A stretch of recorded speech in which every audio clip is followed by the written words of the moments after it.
Tricycle drivers in Metro Manila are set to receive 5,000 pesos in financial aid today to help them cope with rising fuel prices.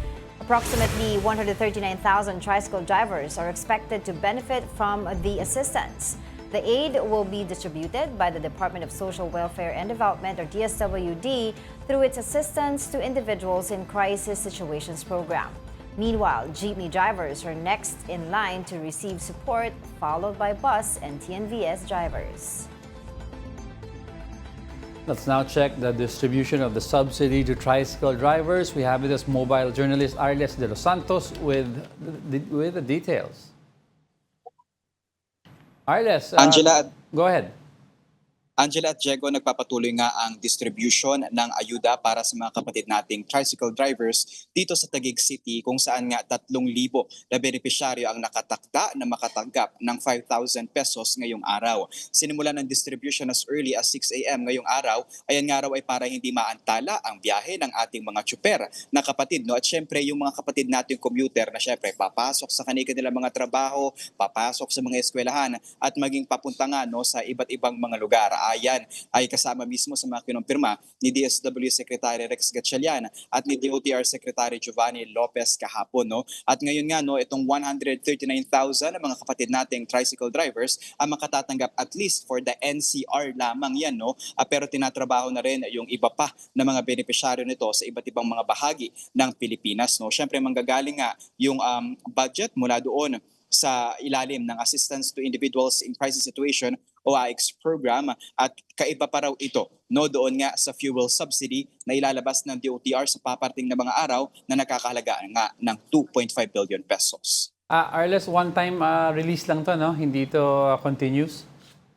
Yes, Diego, as of the moment, ang kumpirmasyon ay one-time payment lamang ito, and yung process nito ay kailangan makipag-ugnayan nga sa LGU, magpasa ng kanilang mga record at syempre membership no, doon sa kanilang mga Tricycle Operation and Drivers Association o yung TODA nating tinatawag, and then pagdating dito ay kailangan na lamang nilang ipresenta ang photocopy ng kanilang mga driver's license at yung original copy mismo ng kanilang driver's license. No? At kanina sa pag-oobserba natin dito ay so far mabilis naman ang naging proseso. Sa ngayon, kung makikita ninyo sa aking likuran, ay medyo tahimik at malinis pa, no? O halos wala pang katao-tao kasi yung first batch ng release for the morning ay sinimulan kanina 6 a.m. hanggang 8 to 9 a.m. No? So papasok yan sila maya-maya mga 11 to 12 noon, and then magkakaroon ng panibagong batch ng afternoon. Yan nga ay syempre no, kailangan lamang masigurado na kumpleto nga ang kanilang mga requirements. Paalala din ng DOTR at ng DSWD na huwag nang pupunta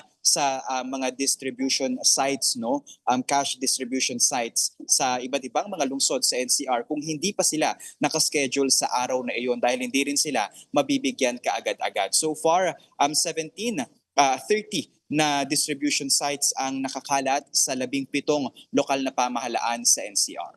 Oo.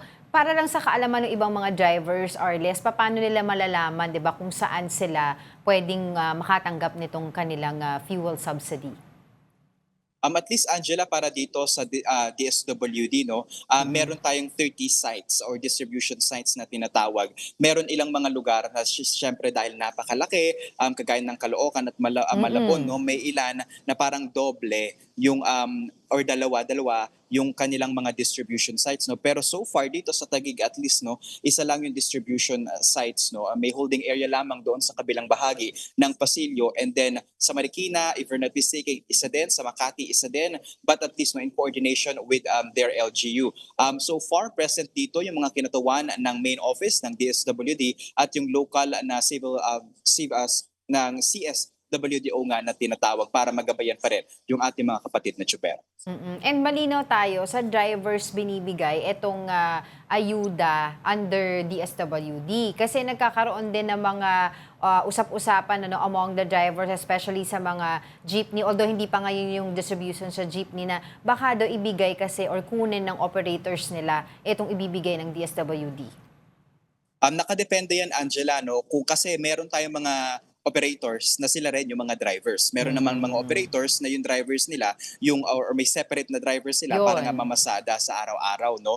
So far sa mga nakausap natin dito, yung mga tricycle driver mismo yung nakatanggap ng kanilang mga cash assistance, no? Yung ilan tinanong natin kung saan nila gagastusin ito, yung ilan ay mabilis na sinabi, no, pambili agad ng bigas, yung iba pang full tank ng kanilang mga tricycle, yung iba naman ay uutay-utayin daw, no, para nga masigurado na yung subsidy ay mailaan talaga doon sa kailangan nilang paggastusan. Meron pa tayong mga nakausap dito na yung kanila daw problema hindi lamang dito sa pagtaas ng produkto ng mga petrolyo, kundi yung ilan sa kanila ay naguhulog pa din ng motorsiklo ng kanilang mga tricycle hanggang ngayong araw, hanggang ngayong mga buwan at sa paparating pa, no, dahil nga raw parang madodoble-doble yung kanilang mga gastos, no. Yung ilan naman pwede raw na magtatlong biyahe balikan lamang ngayong araw nang sa gayon makatipid dahil malaking tulong na raw yung 5,000 pesos para sa kanila.